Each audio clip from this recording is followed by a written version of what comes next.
pada pagi hari ini itu perkataan Yesus kepada murid-murid ketika murid-murid sedang dalam keadaan badai, sedang di dalam badai.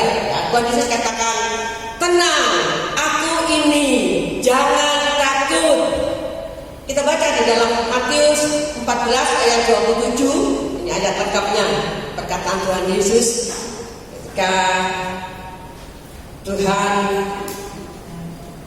melawat murid-muridnya yang sedang dalam keadaan badai. Ya, yuk kita baca sama-sama, saudara. 1, 2, 3. Tetapi segera Yesus berkata kepada mereka, tenanglah, aku ini, jangan takut. Saudara, masalah, persoalan, perubahan, kondisi yang terjadi ternyata dapat membuat manusia takut, saudara. Kalau kita melihat keadaan ya beberapa waktu yang lalu, kayaknya keadaan Jember ini sudah mulai normal lagi dari COVID ya. Sepertinya begitu. Lihat-lihat di mall sudah mulai ramai, lihat-lihat di pasar sudah mulai ramai ya. Semuanya sepertinya, wah semuanya senang ya. Semua mulai banyak lagi bergerombol. Semua banyak orang-orang sukacita. Tetapi beberapa minggu kemarin ini saya mendengar lagi bahwa dinyatakan kota Jember zona merah kembali. Wah, sempat yang membuat ketegangan umat manusia, sempat membuat takut, saudara. Perasaan takut kerap kali datang itu secara tiba-tiba, tidak diundang, tiba-tiba datang rasa takut dan dialami oleh siapa saja, saudara. Baik masih anak-anak, ya, anak-anak pemuda, juga orang tua. Baik orang-orang yang miskin maupun orang-orang yang kaya sama pernah merasakan takut, saudara. Ya, misalnya takut, ya biasanya ini anak-anak muda takut menatap masa depan. Bagaimana ya masa depanku? Ya? Apakah cita-citaku itu bisa tercapai? Apakah angan-anganku bisa terlaksana? Takut terhadap masa depan. Takut gagal, saudara. Takut terhadap sakit penyakit. Keadaan banyak perubahan, membuat gelisah, membuat kita takut dan tidak tenang. Namun Tuhan pada pagi hari ini mengingatkan kita, saudaranya, jangan takut ketika kita bertemu dengan persoalan, bertemu dengan situasi yang tidak mendukung. Tetap kita harus tenang dan kita jangan khawatir karena Tuhan sanggup menolong kita. Karena Tuhan setia, Dia menyertai kita, saudara. Namun demikian ya, meskipun kita tidak percaya kepada Tuhan, kita mengakui, wah aku percaya kepada Tuhan, Tuhan sanggup untuk menolong kita. Setiap kita percaya dan meyakini. Tetapi saudara, kenapa kok masih ada perasaan takut, saudara? Tidak dipungkiri ya. Kita meskipun mau percaya dan kita sungguh-sungguh percaya kita punya Allah yang luar biasa, tetapi seringkali rasa takut itu datang. Masih ada rasa takut itu. Kenapa, saudara? Karena kita fokus kepada masalah, kepada keadaan, saudara. Lebih banyak kita fokus kepada masalah ketimbang fokus kepada Tuhan. Kalau kita fokus kepada masalah, itu membesarkan rasa ketakutan kita, saudara. Tetapi kalau kita lebih banyak fokus kepada Tuhan, membuat kecil rasa takut kita. Bahkan rasa takut kita bisa hilang, saudara. Kita memiliki keberanian di dalam hidup ini. Aku tidak takut. Karena apa? Kita selalu fokus kepada Tuhan. Saudara yang dikasih Tuhan, kita perlu memahami agar kita tidak takut di tengah kondisi yang kita alami saat ini, saudara. Apapun situasi, apapun persoalan yang kita hadapi, kita perlu pahami supaya kita tidak takut, saudara. Yaitu yang pertama adalah tenang. Perkataan Tuhan Yesus itu benar, saudara. Ya. Tenang, aku ini, jangan takut. Tenang itu artinya tidak panik, saudara. Ya. Kita harus tenang ketika menghadapi segala sesuatu. Sebab bila hati tidak tenang, perasaan takut, gelisah itu akan muncul, saudara. Bahkan hal-hal yang buruk itu bisa timbul di dalam pikiran, di dalam hati. Kalau perasaan kita tidak tenang, saudara. Orang yang tidak tenang tidak dapat berpikir dengan baik, saudara. Pernah suatu saat, saudara, ketika saya masak, ya. Lalu karena mungkin saya tinggal, kemudian wajan itu sudah ada minyaknya, tapi karena saya tinggal masih belum panas, gitu pikir saya, ya. Saya tinggal, tahu-tahu itu wajan itu bisa keluar api, saudara. Itu kalau saya tidak tenang, panik, ya, bisa-bisa saya bisa salah mengambil satu keputusan, mengambil satu langkah, saudara. Untung saya mendengar pengalaman dari teman-teman, ya, ketika kompor atau wajan atau masakan kita kalau ada keluar api, bakar, ya. Jadi kita harus tenang. Mungkin kita ngambil serbet atau lap atau handuk, ya, yang tebel, kita celupkan dalam air, ya, kemudian kita langsung dipasang dan tidak mati, saudara. Saking paniknya, ya, kadang-kala itu kita kehilangan akal sehat, saudara. Kalau panik itu bisa kehilangan akal sehat, lalu kita bisa salah melangkah, saudara. Itu kalau hati tidak tenang atau panik. Tetapi pada pagi hari ini Tuhan menginginkan supaya, ya, setiap kita ketemu dengan masalah atau persoalan apapun yang terjadi, yang pertama tenangkan hati kita, saudara. Tenang itu kita bisa mengambil satu keputusan yang baik. Ya. Kalau kita tenang dapat melihat mujizat dan kuasa Tuhan, karena Tuhan pasti selalu menolong. Saudara, ini dialami juga oleh murid-murid Tuhan, saudara. Ketika murid-murid Tuhan ada di dalam perahu, sekonyong-konyong ada badai gelombang yang menerpa murid-murid pada saat itu, saudara. Murid-murid juga merasakan panik, tidak tenang saat itu karena besarnya gelombang. Saudara, apa yang terjadi? Murid-muridnya juga tidak melihat bahwa Tuhan datang melawat dia, bahwa Tuhan datang dan menolong dia. Tapi murid-murid tidak bisa melihat Tuhan, tapi murid-murid melihat Tuhan Yesus itu hantu. Dikatakan hantu. Jadi Tuhan Yesus datang, mereka tidak bisa melihat, saking paniknya. Tapi Tuhan katakan, Tuhan itu baik, saudara. Tuhan hendak menolong siapa saja. Kalau Tuhan sanggup menolong murid-murid Tuhan, Tuhan juga sanggup menolong saudara dan saya. Tenang, kita bisa melihat ada pertolongan Tuhan. Tenang, kita bisa merasakan mujizat Tuhan, bahwa Tuhan itu pasti menolong kita. Saudara, Yesus katakan tenanglah, karena tenang ini sangat diperlukan, saudara, supaya kita dapat melihat pertolongan Yesus. Ayat firman Tuhan sangat meneguhkan kita, saudara. 1 Petrus 4 ayat 7 dikatakan demikian, saudara. 1 Petrus 4 ayat 7, kesudahan segala sesuatu sudah dekat. Karena itu kuasailah dirimu dan jadilah tenang, supaya kamu dapat berdoa. Saudara, dapat dibayangkan ketika kita dalam keadaan gelisah, ya, ada satu persoalan yang rumit, kita gelisah, kita tidak tenang. Saat demikian, bisakah saudara berdoa? Tidak bisa berdoa, saudara. Saya mengalami, saudara, ketika panik, ketika gelisah, tidak tenang, saudara, ya. Saya ingin berdoa, tetapi apa yang hendak saya katakan?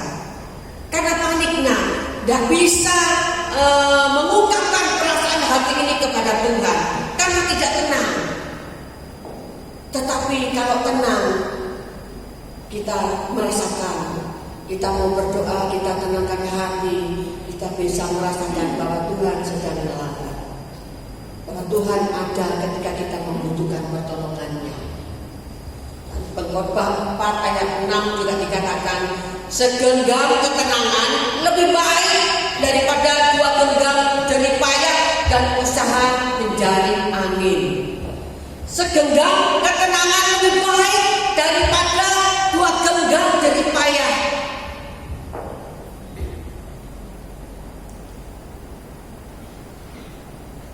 Berarti ketenangan itu sangat diperlukan, saudara. Setiap mengatasi persoalan yang ada, setiap situasi yang tidak mendukung, ketenangan itu sangat dibutuhkan. Di dalam ketenangan itulah, saudara, kita akan mendapatkan satu solusi.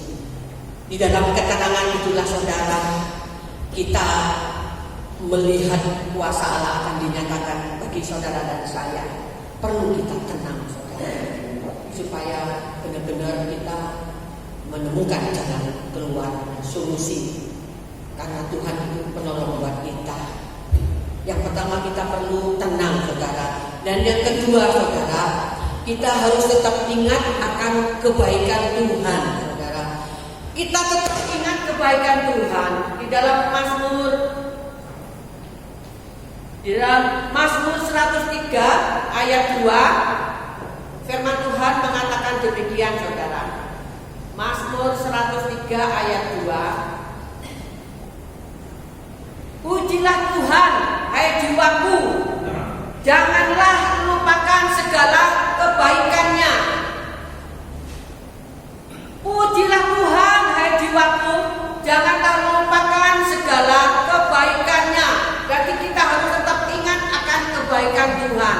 Kenapa kita harus tetap ingat akan kebaikan Tuhan, saudara?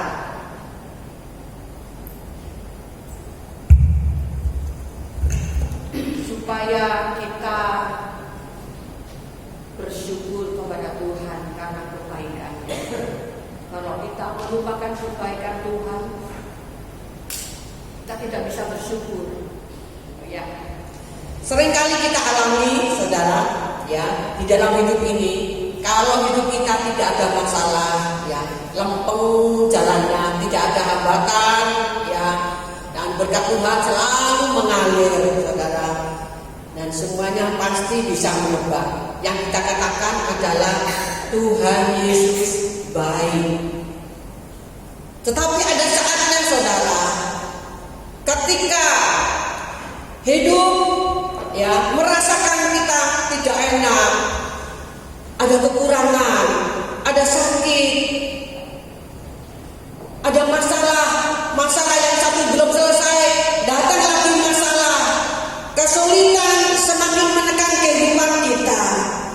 Saudara, sedikit banyak kita menggundel, ya, saudara, bersyukur-syukur, saudara. Lalu kita, Tuhan, kok begini ya hidup ini? Sepertinya kita tidak menerima, saudara. Saat begitu, ya, ketika kita melewati persoalan yang ada, ketika kita hidup di dalam kekurangan, ketika kita hidup di dalam sakit, bisakah kita mengatakan, syukur Tuhan, semua yang Kau izinkan terjadi buat kami, biarlah kami tetap mengucap syukur, karena Tuhan Yesus tetap baik. Bisakah, saudara, kita mengatakan demikian, saudara? Mazmur seringkali, ya, Mazmur ini, pemazmur Raja Daud, dialah seorang yang seringkali menerima kebaikan-kebaikan Tuhan, saudara. Banyak kebaikan Tuhan yang Daud telah terima, saudara. Kemudian Daud menulis di dalam kitab Mazmurnya tentang kebaikan Tuhan. Semuanya tentang kebaikan Tuhan. Karena Daud merasakan bahwa Tuhan itu luar biasa dan Tuhan itu baik. Di dalam Mazmur 34 ayat 9a, Daud katakan, kejarlah dan lihatlah betapa baiknya Tuhan itu. Saudara, itulah harus kita tidak melupakan kebaikan Tuhan supaya kita bisa mengucap syukur, saudara. Kadang-kala kalau kita hitung-hitungan, saudara, ya, banyak berkatnya Tuhan, saudara. saudara, daripada kesulitan yang kita hadapi, saudara. Kita mengalami berkat-berkat Tuhan, kemurahan Tuhan, pemeliharaan Tuhan, kesehatan yang Tuhan berikan sepanjang hidup kita. Ya. Kita bandingkan dengan kesulitan yang kita hadapi, masih banyak kebaikan Tuhan yang saudara terima dan saya terima, saudara.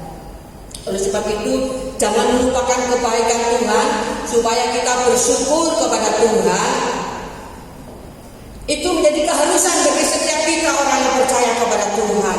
Kalau kita mengucap syukur, masalah apapun yang datang Tuhan, kita tetap kebiasaan mengucap syukur kepada Tuhan.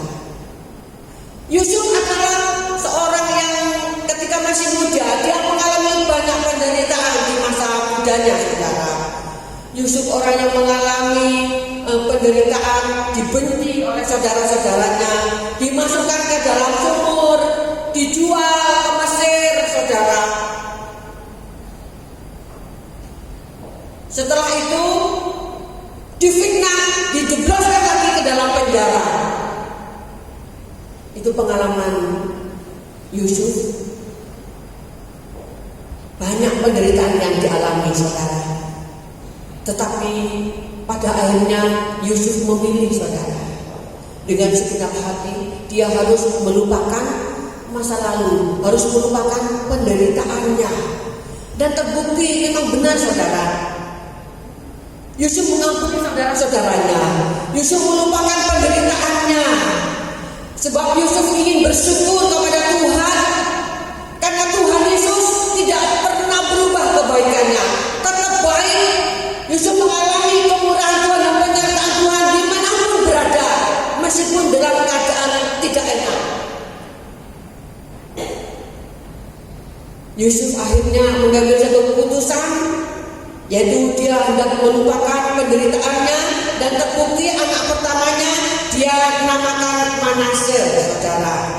Karena Manasye ini memiliki satu arti. Kita baca di dalam Kejadian 41 ayat 51, saudara.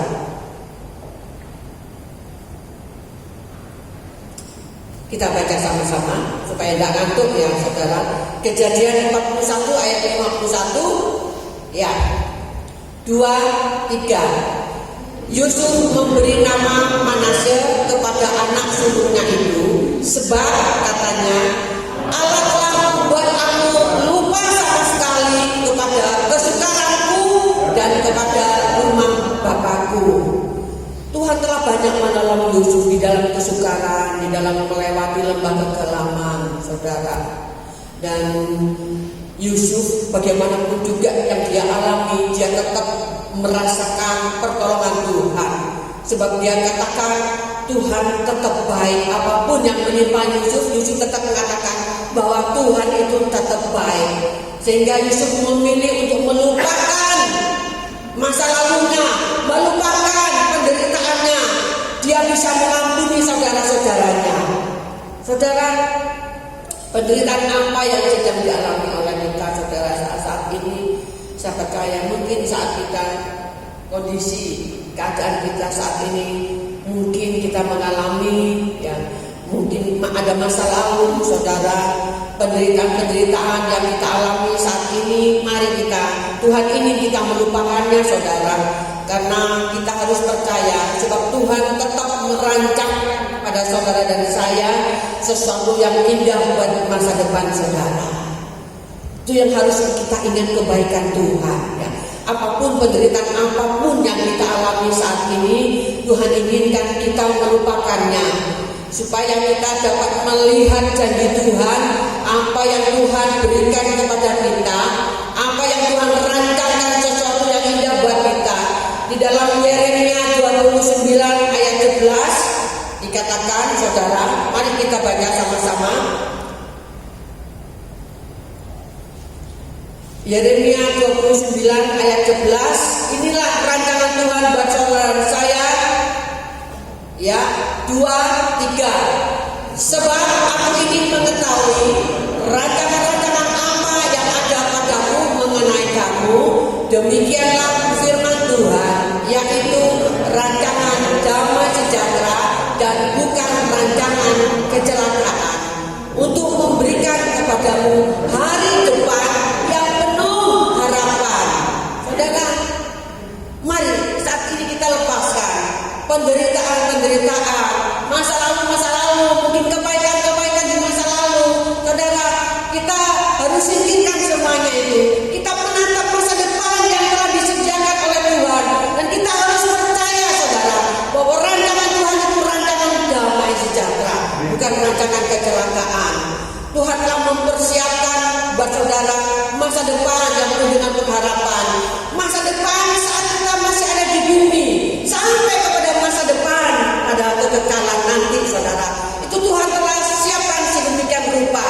Jadi kita ingat kepada apa yang Tuhan telah rancangkan buat kita. Jadi sementara kita mari melupakan saudara segala kepahitan, segala masa lalu dan penderitaan yang ada, supaya kita bisa menggapai masa depan yang Tuhan sediakan buat kita. Dan kalau kita selalu rasa syukur itu ada di dalam hidup kita, dan saya percaya saudara, kita menjalani hidup ini akan ada ketenangan saudara, akan ada kepastian. Oleh sebab itu kita lupakan kesengsaraan kita, penderitaan kita yang kita alami, supaya kita bisa melihat rancangan Tuhan yang penuh dengan damai, sejahtera, sukacita buat kita. Kemudian yang ketiga saudara, Tuhan ingin mengatakan kepada saudara dan saya, yaitu percayalah bahwa janji Tuhan ya dan amin saudara. Kita mesti mengingat janji Tuhan saudara, sebab janji Tuhan dikatakan di dalam Mazmur 12 ayat yang ke-7. Mari kita baca sama-sama saudara. Mazmur 12 ayat yang ke-7, ayat yang ke-6 ya saudara.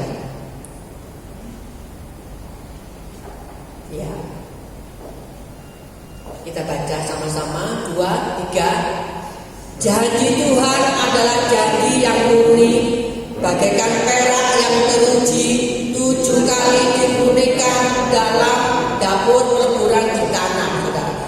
Ayat yang ke-7. Ya, kita baca juga ya. 2, 3. Engkau Tuhan yang akan menempatinya. Engkau akan menjaga kami senantiasa terhadap angkatan ini. Kita lanjut kepada Mazmur 18 ayat 31. Mazmur 18 ayat 31. Yang mulai dari 30 31 ini. Saya bacakan ke saudara ya. Adapun Allah jalannya sempurna, janji Tuhan adalah murni. Dia menjadi perisai bagi semua orang yang berlindung kepadanya. Saudara kasih Tuhan, kita harus percaya kepada janji Tuhan, sebab hanya Tuhan yang berjanji itu setia kepada saudara saya, dan janjinya adalah perlindungan saudara, pemeliharaan, ketenangan. Suatu keadaan kita merasakan tenang, itu adalah janji Tuhan yang diberikan kepada setiap anak-anaknya yang percaya dan berharap kepadanya saudara. Janji perlindungan, saudara, saya percaya ya, saat ini situasi seperti zaman sekarang ini, buat anak-anak Tuhan banyak mengalami ketidaktenangan saudara. Dan sekali lagi kita harus melihat janji Tuhan ya, supaya kita tenang di dalam hidup ini, bahwa janji Tuhan itu sungguh-sungguh saudara, bagi setiap orang yang percaya dan mengandalkan dan yang setia kepada Tuhan dan yang mentaati perintah-perintahnya, apalagi saudara, janjinya itu iya dan amin saudara. Terlebih saat ini kita masuki akhir zaman, kejahatan itu banyak saudara. Semakin akhir zaman, kejahatan manusia semakin meningkat, dan tetapi Tuhan berjanji saudara, Tuhan akan melindungi dari angkatan yang jahat ini, dari penyesat-penyesat juga saudara. Ternyata juga ada penyesat-penyesat bagi orang percaya. Ada penyimpangan-penyimpangan firman Tuhan yang akan diajarkan kepada saudara, tetapi Tuhan akan memiliki Roh Kudus yang akan membantu menolong saudara, sehingga kita tidak tersesat oleh pengajaran-pengajaran yang sesat saudara. Apapun yang ada di dunia ini, lengkap saudara kejahatannya, tetapi Tuhan benar-benar ingin melindungi saudara, sehingga benar-benar dalam kondisi yang baik. Ya, 1 Petrus 1 ayat 5. Saya bacakan untuk saudara, yaitu kamu yang dipelihara dalam kekuatan Allah karena imanmu, sementara kamu menantikan keselamatan yang telah tersedia untuk dinyatakan pada akhir zaman. Saudara, kita dipelihara di dalam kekuatan Allah, saudara. Kalau kita dipelihara di dalam kekuatan Allah, tidak ada satupun yang dapat merampas saudara dari tangan Allah. Amin, saudara. Pastikan, mari kita hidup benar. Kita mau setia kepada Tuhan, karena janji Tuhan di dalam perlindungannya itu pasti kita akan terlindungi dari yang jahat di dalam angkatan sekarang ini, saudara. Apa yang kita bisa jaga. Kita jaga iman kita. Selebihnya apa yang tidak bisa kita jaga, itu Tuhan yang akan dijaga, saudara, dengan kekuatan Allah yang luar biasa. Saudara, kita percaya ya bahwa janji Tuhan itu ya dan amin. Mulai dari dulu sampai sekarang, Tuhan kita berjanji tidak pernah mengingkari janji, saudara. Kalau seseorang teman, seseorang sahabat, saudara, saya, kalau janji itu seringkali bisa meleset, saudara. Seringkali janji itu meleset. Sebab itu Tuhan katakan, janganlah bergantung kepada manusia. Jangan percaya kepada manusia, tetapi percayalah kepada Allah. Jangan mengandalkan manusia atau siapa saja, tetapi andalkanlah Tuhan, karena Tuhan kita adalah Allah yang dapat dipercaya. Amin, saudara.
Sebentar kami boleh berpisah satu dengan yang lain, kami percaya Engkau juga akan tetap menyertai kami sampai di keluarga masing-masing tanpa kekurangan sesuatu apapun.